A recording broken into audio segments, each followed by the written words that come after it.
La croix, bien-aimée, n'a jamais eu d'autre but que de faire de Jésus-Christ notre tout.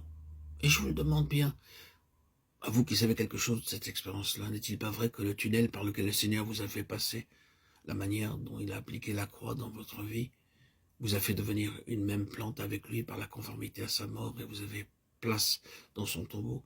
N'est-il pas vrai, frères et sœurs en Christ, que c'est en passant par là que vous avez appris à connaître le Seigneur comme vous ne l'avez jamais connu auparavant? Et que c'est par ce chemin-là qu'il vous est devenu 100 fois, 1000 fois plus précieux? N'est-ce pas justement à cause de tout cela qu'il est maintenant pour vous ce qu'il est? C'est par le chemin de la croix que le Seigneur Jésus devient notre tout.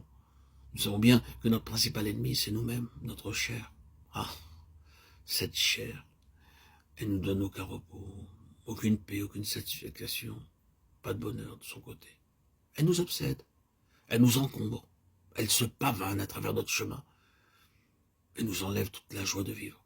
Ah, ce moi cruel, comme il se débat, nous dit un cantique. Mes frères et sœurs, que faut-il donc en faire? Ce qu'il faut en faire, mais par la croix, nous sommes délivrés de nous-mêmes. Non seulement de nos péchés, mais de nous-mêmes. Et délivrés de nous-mêmes, nous sommes livrés à Christ. Et il grandit, lui, de tout ce que nous diminuons. Processus douloureux, mais dénouement béni. Et ceux d'entre vous, frères et sœurs, qui, dans ce domaine, ont traversé la plus pénible agonie, pourraient témoigner, j'en suis sûr, que tout ce qu'ils ont retiré de connaissances personnelles du Seigneur Jésus et de richesse spirituelle a bien plus de prix à leurs yeux que tout ce qu'ils auraient pu conserver en échappant à cette épreuve. En définitive, le résultat obtenu justifie amplement les moyens employés. Le travail du Seigneur pour nous, comme son travail en nous, n'a pas d'autre objet dans la pensée divine que de faire de la place au Seigneur Jésus. L'autel des sacrifices, soit dans le tabernacle, soit dans le temple, était vaste, spacieux, de grande dimension. Tous les autres objets du tabernacle pouvaient trouver place ensemble à l'intérieur. Et notre autel aussi doit être grand. Il faut que Christ crucifié occupe toute la place.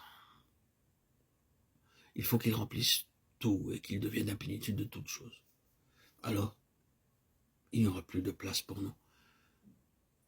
Et cette perspective vous fait-elle peur? J'espère que non. Il faut crucifier ce moi intérieur qui veut prendre toute la place et laisser la place au Seigneur. Ne chantons-nous pas avec joie dans nos cantiques pour toujours en ta présence, je serai semblable à toi? Alors, qu'est-ce à dire sinon que moi j'aurais disparu et que Christ sera tout? Ainsi donc la croix, l'œuvre de la rédemption accomplie sur la croix, trouve son explication là. Il faut que Christ soit tout et en tous, afin qu'en toute chose il tienne le premier rang.